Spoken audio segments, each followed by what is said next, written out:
Hello friends, তোমরা কেমন আছো? তো আজকে আমি বানাচ্ছি চিলি চিকেন আর ফ্রাইড রাইস। তো প্রথমে ম্যারিনেট করে নিয়েছি চিকেনগুলো, এখন ভেজে নিচ্ছি। তো এই দেখো ভেজিটেবলসগুলো সব কেটে নিয়েছি, গাজর, বিনস, ক্যাপসিকাম, পেঁয়াজ সব। আমি তেলের মধ্যে পেঁয়াজগুলো দিয়ে দিচ্ছি, একটু ভাজা ভাজা করে নেব। পেঁয়াজ, ক্যাপসিকাম এগুলো একসাথে দিয়ে একটু হালকা ভেজে নেব। একটু নুন দিয়ে দিলাম। এখন আমি সসটা রেডি করব। দিয়ে দিলাম টমেটো সস, সয়া সস, একটু চিনি, কাশ্মীরি রেড চিলি পাউডার দিয়ে একটু ভালো করে মিক্সড করে নেব। এবার রসুন, আদা কুচি দিয়ে দিলাম ভালো করে। সসগুলো দিয়ে দেব, ভালো করে একটু মিক্সড করে তারপরে আমি পরিমাণ মতন জল দিয়ে দেবো। তো আপনারা যেভাবে রাখতে চান এভাবে রাখতে পারেন, আমি একটু গ্রেভি রাখবো।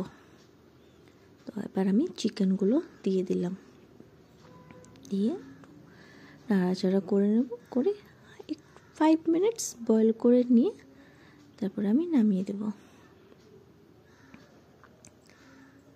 এবার কর্নফ্লাওয়ার দিয়ে দিলাম জলের সাথে গুলিয়ে থিকনেসের জন্য।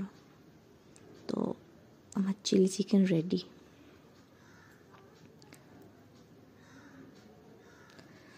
আমি এবার বানাবো ফ্রাইড রাইস।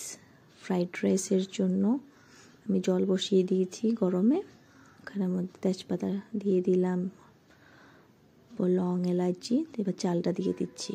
তো কড়াইয়ের মধ্যে আমি তেল দিয়ে দিব, একটু ঘি দিয়ে দিব। গাজর, বিনস এগুলো একটু হালকা করে ভেজে নেব ফ্রাইড রাইসের জন্য। তো কাজু, কিশমিশ, লং, এলাইচি, দারচিনি ভালো করে দিয়ে হালকা ভেজে নেব। একটু নুন, চিনিও দিতে হবে।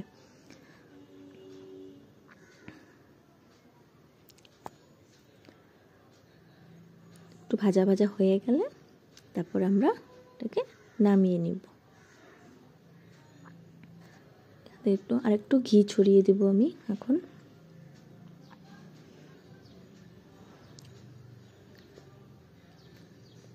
তো আমার ভাজা হয়ে গেছে। এখন আমি ভাতের মধ্যে দিয়ে দেবো গাজর, বিনসগুলো, ঘি দিব, নুন দিব, চিনি দিব পরিমাণ মতন, গোলাপ জল, গরম মশলা গুঁড়ো দিয়ে ভালো করে মিক্সড করে নিলেই কমপ্লিট আমাদের ফ্রাইড রাইস আর চিলি চিকেন। তো এই যে আজকের menu, fried rice, chilli chicken আর মাছ ভাজা। তো কেমন লাগলো ভিডিওটা নিশ্চয়ই জানাবে। Bye by.